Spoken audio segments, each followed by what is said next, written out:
¿Cómo estás en Soriano, no?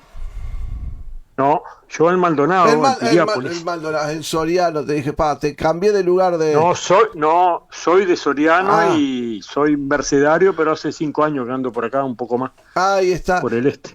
Cacho, bueno, estaba esta noticia en las últimas horas que después de casi 2 años el gobierno levantó la intervención al movimiento de usuarios de la salud.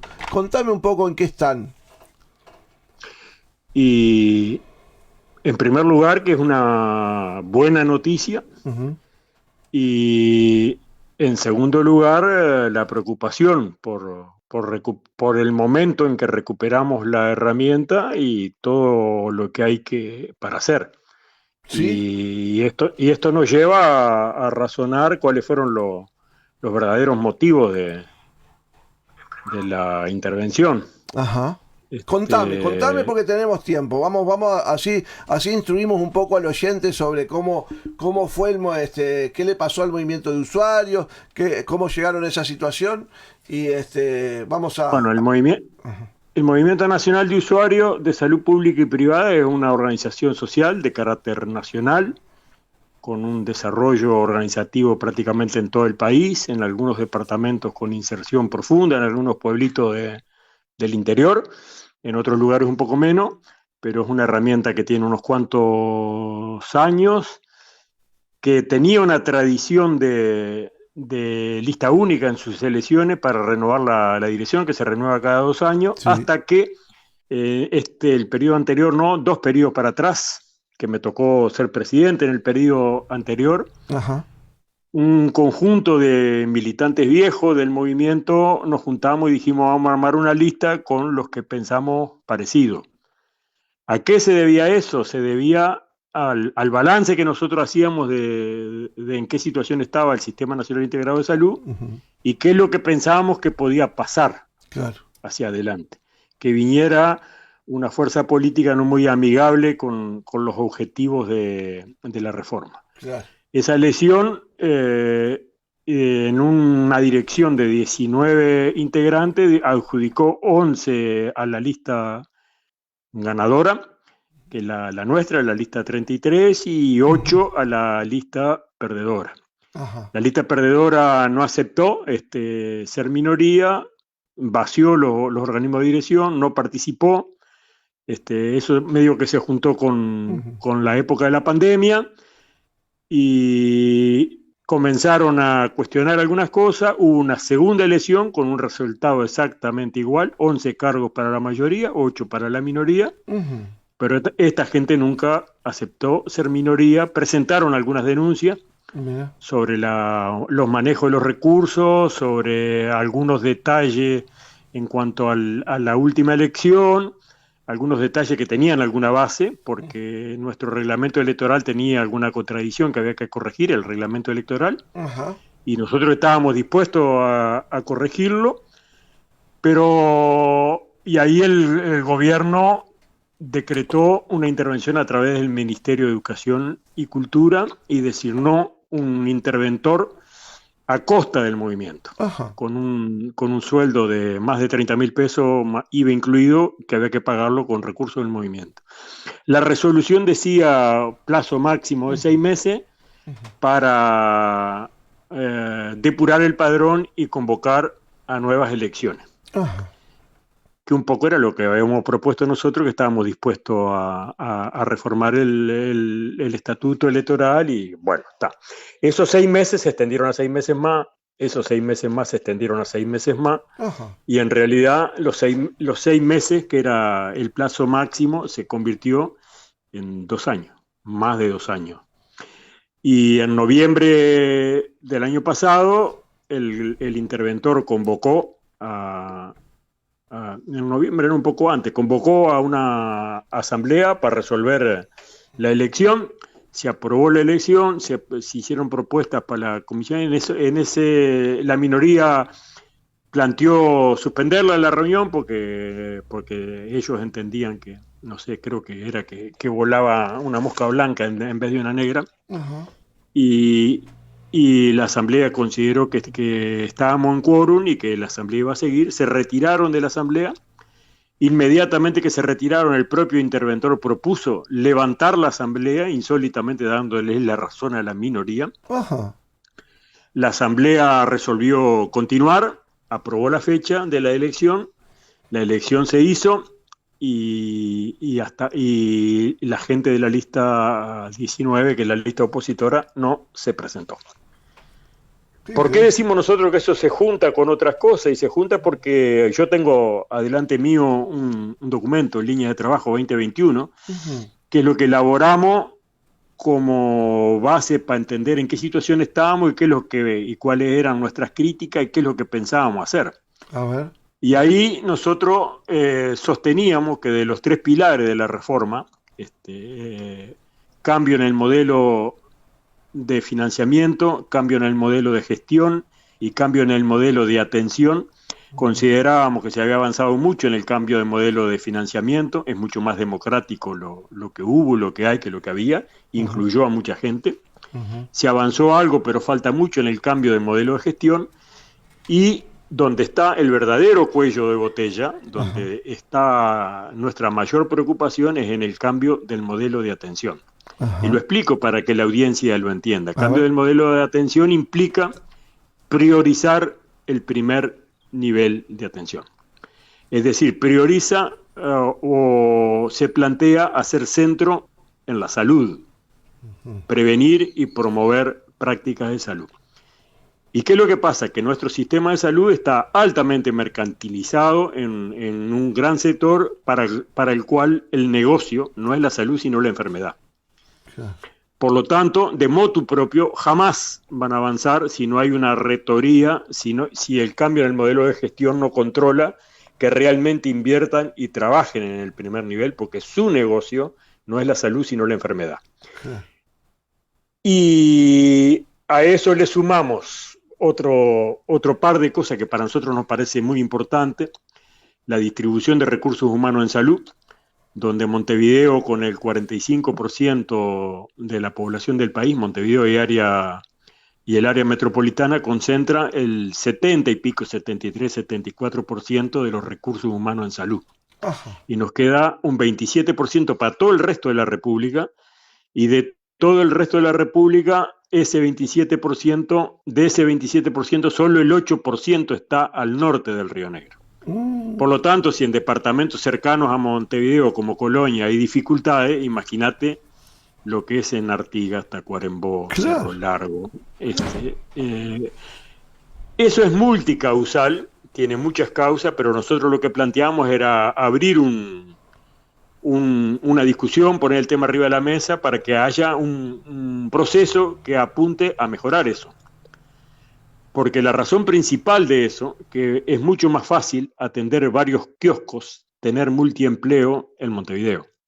Y eso es lo que explica que la concentración de especialistas esté en Montevideo y en el área metropolitana, y eso es lo que explica, muchos de los usuarios que me están escuchando sabrán que para algunas especialidades los tiempos de espera son largos, eternos en algún momento. Terrible. En la salud privada hoy tenemos 1 hora y media para que te tomen la presión acá en Carmen. Es terrible. 1 hora y media, bueno. Y el otro punto que está vinculado a eso, y que aprovecho la oportunidad que ustedes me brindan para explicarle a los oyentes, es el tema económico, financiero. Nuestro país no gasta poca plata en el sistema de salud. Nuestro país invierte mucha plata. Hay una cifra estándar a nivel internacional que es entre el 9,5% y el 10% del Producto Bruto Interno de un país. Hay países africanos que gastan bastante menos, hay países europeos que gastan un poco más. Nuestro país gasta el 9,5% de su Producto Bruto Interno en el sistema de salud. Es una torta de plata. El problema no es por falta de plata, el problema es cómo se maneja la plata. El pueblo uruguayo, por diferentes medios, léase JUNASA, impuestos y demás, llena una gran lata que se llama FONASA, Fondo Nacional de Salud. Todos los trabajadores y los jubilados del Uruguay hacemos el esfuerzo de llenar esa gran lata. Ahora, ¿qué es lo que pasa? Que de esa lata después sale un caño maestro en dirección a la salud privada y sale una manguerita de muy poco porte en relación a la salud pública.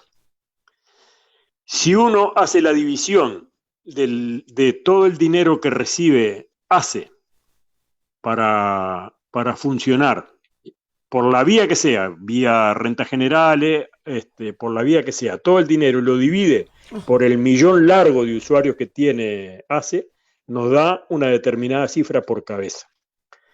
Si hacemos lo mismo con la salud privada, la cifra es muy distinta y por cabeza la diferencia es muy notoria. Ah, sí, ¿es grande? Es grande. La diferencia de la plata que va a la salud privada es grande. Entonces nosotros sabemos que cuando le van a auditar los números a cualquier empresa privada de salud, porque ahora son empresas, antes eran cooperativas, eran mutualistas, ahora la mayoría son empresas, generalmente o están en rojo o apenas empatan. Sí.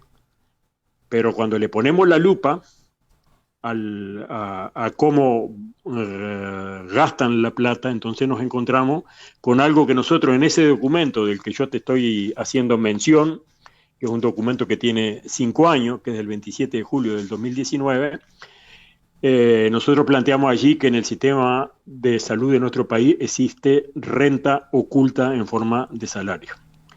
Porque los cargos gerenciales en las instituciones privadas más grandes oscilan entre 800.000 y 1 millón de pesos mensuales. Los directores técnicos de área entre 250.000 y 300.000 pesos mensuales. Los cargos principales en algunas instituciones del interior entre 400.000 y 500.000 pesos mensuales. Y hay algunos anestésicos quirúrgicos a los cuales no matás a ninguno de ellos por menos de 1,5 millones de pesos por mes. Nosotros lo decimos claramente, en el sistema de salud en nuestro país hay renta oculta como salario y se hace necesario ponerlo arriba de la mesa.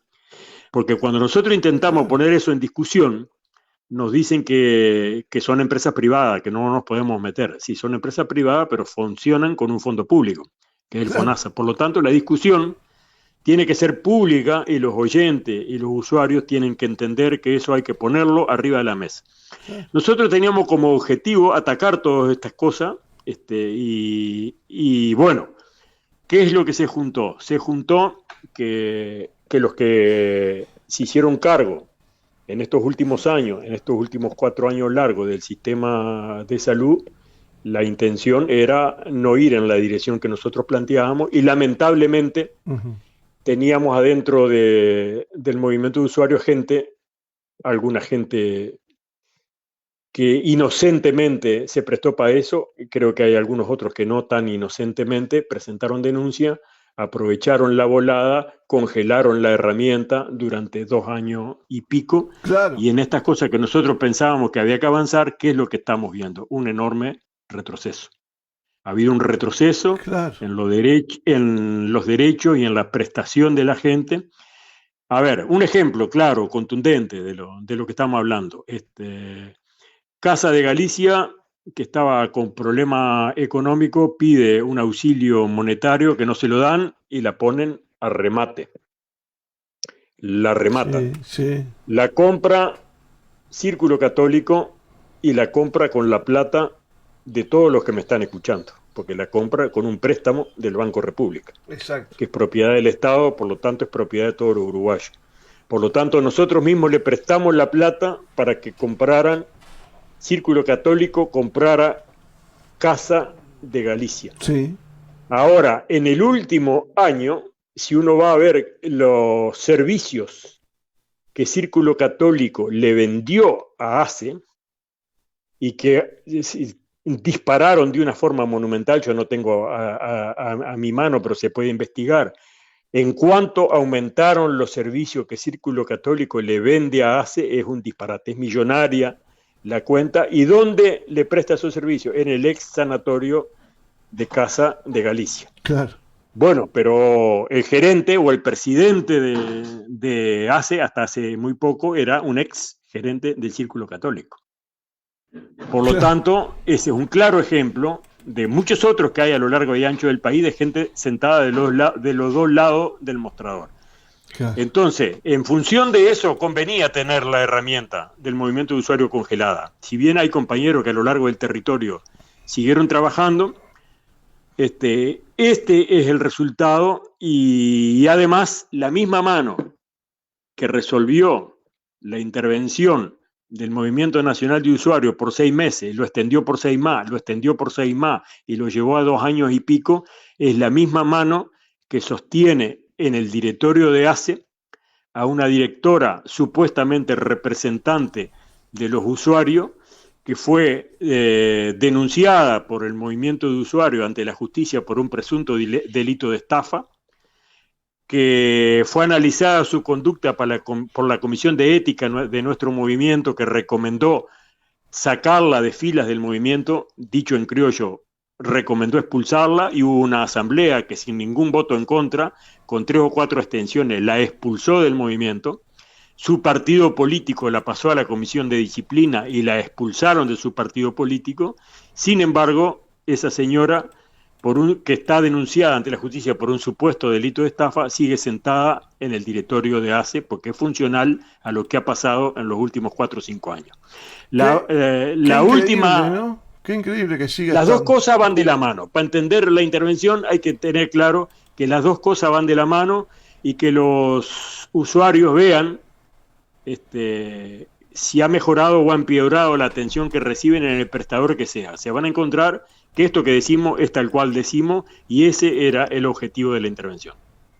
Sí, tal cual. Es una preocupación, y más allá del resultado de la intervención, en términos concretos, para el ciudadano común se ha deteriorado mucho la atención, ya sea en la salud pública como en la salud privada también. Este cambio que se ha producido de cooperativas a empresas ha generado una carrera por el lucro que hace que la atención quede en un segundo plano, ¿no?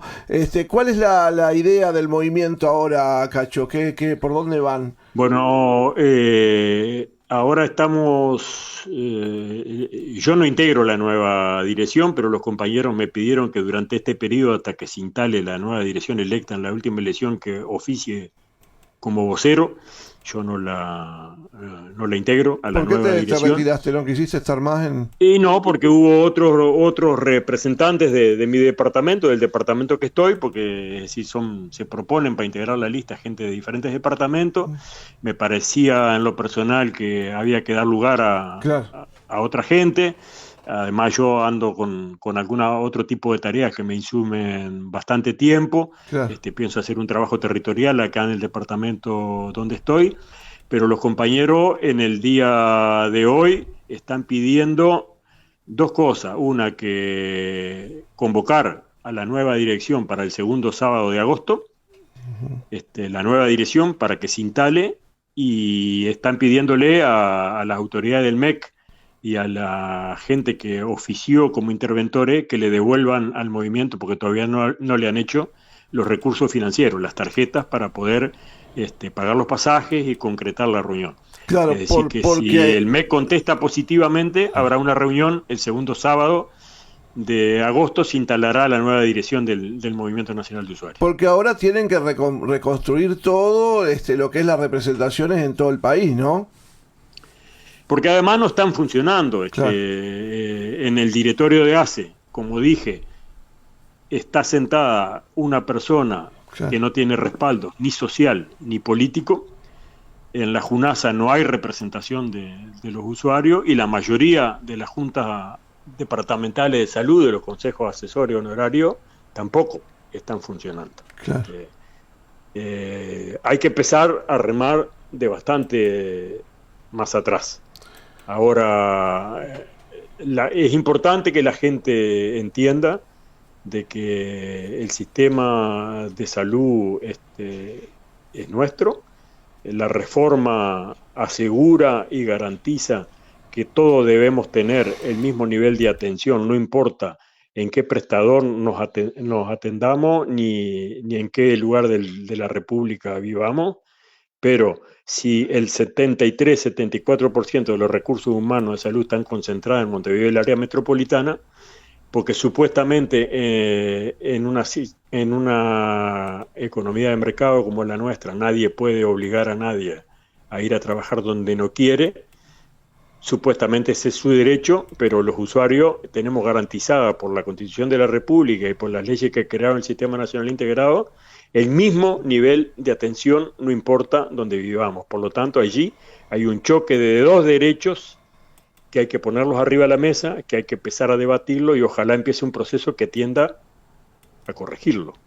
Porque de vuelta, la razón principal de eso es que en Montevideo es más fácil atender varios kioscos. Tal cual, está clarísimo. Cacho, muchísimas gracias. No sé si te quedó algo para comentar, y si no, estamos a la orden. Me va a interesar mucho hablar con la nueva directiva y darle voz para tratar de colaborar desde nuestra posición en que se desarrolle, que se vuelva a desarrollar firmemente el Movimiento Nacional de Usuarios. Bueno, cerramos con dos cosas. Una, con mi compromiso de acercarte los contactos de la nueva directiva. Dale. Y en segundo lugar, un llamado a todos los oyentes que de última somos todos usuarios, que si hay algún militante, algún referente del Movimiento Nacional de Usuarios en su localidad, que se acerque, que intente organizarse, porque hay derechos que están escritos, pero si no hay gente que se organice y que lo defienda, eso queda tinta sobre papel. Totalmente. Son cosas que no se concretan. Nosotros, en nuestra lista, cuando nos presentamos a esa elección, donde fuimos mayoría por 2 periodos seguidos, teníamos un tipo de consigna, un tipo que encabeza nuestro trabajo. La reforma y los derechos de la gente no se resuelven por la gente, se resuelven con la gente. Totalmente. Por lo tanto, si no hay usuarios organizados, conscientes de sus derechos, conscientes de que no es una dádiva, de que no nos regalan nada, porque aquellos profesionales que a veces atienden mal a un usuario, que a veces no le dan la información que tienen, que hay un tema cultural donde la gente tiene hasta miedo de discutir o denunciar algo que esté mal, porque luego se tiene que seguir atendiendo. Y esa gente, esos profesionales, le deben a todo el pueblo uruguayo su educación, su formación como profesional en una educación gratuita que es bancada por el trabajo, por los impuestos de los trabajadores de antes y de los trabajadores de ahora. Por lo tanto, merecemos que al menos nos traten con respeto. Por lo tanto, es un llamado a organizarse, a acercarse. Muchas gracias por el espacio. Muchísimas gracias, Cacho. Néstor Cacho Gurruchaga, integrante, ex integrante, te puedo decir, de las comisiones de usuarios de la salud pública y privada. No, sigo siendo afiliado al movimiento, pero no integro la dirección. Te mando un abrazo grande, muchas gracias, buena jornada. Gracias a ustedes. Bien,